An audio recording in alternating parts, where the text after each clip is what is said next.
السلام علیکم ورحمۃ اللہ وبرکاتہ۔ دوستو، اگر آپ کا کوئی کام اٹکا ہوا ہے، آپ نے بہت ساری دعائیں کر لی، وظیفے کر لیے، اور بہت سارے عاملین سے بھی آپ مل لیے، بہت کچھ آپ نے کر لیا، لیکن آپ کا وہ کام نہیں ہو رہا ہے جس کام کی طرف سے آپ اس وقت بہت زیادہ پریشان ہیں، چاہے وہ نکاح کا مسئلہ ہو، کاروبار کا مسئلہ ہو، یا پھر کوئی بیماری ہو، یا اولاد کا مسئلہ ہو، کوئی بھی مسئلہ ہو، اگر کوئی کام اٹکا پڑا ہے تو دوستو آپ اس وظیفے کو، اس عمل کو شروع کریں۔ انشاءاللہ ثم انشاءاللہ اللہ تبارک و تعالی آپ کی ساری رکاوٹیں ختم فرما دیں گے، آپ کے سارے کام بنتے چلے جائیں گے۔ آپ کو سورہ علم نشرح لک صدرک، 30ویں سپارے کے اندر یہ صورت ہے، اس کو 125 مرتبہ روزانہ پڑھنا ہے، 125 مرتبہ، آگے پیچھے 11 دفعہ درود شریف ضرور لگائیں، اور اس کو پڑھنے کے بعد پھر اللہ سے دعا کریں۔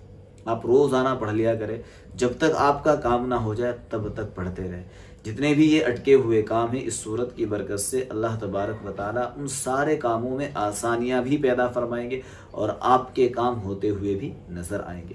اس عمل کو اپنی ذات تک نہ رکھیں، بلکہ آگے بھی شیئر کریں۔ جن بھائیوں یا بہنوں کے ساتھ ان کی شادیوں کے مسئلے اٹکے ہوئے ہیں، یا کوئی بھی مسئلہ اٹکا ہوا ہے، آپ ان سے کہیں نماز کی پابندی کریں اور اس عمل کو کریں، پھر دیکھیں انشاءاللہ رزلٹ کتنا فاسٹ آتا ہے۔ اللہ تعالی ہم سب کو صحیح دین سیکھنے والا بنائے اور اس پر عمل کرنے والا بنائے۔ جزاک اللہ، بارک اللہ۔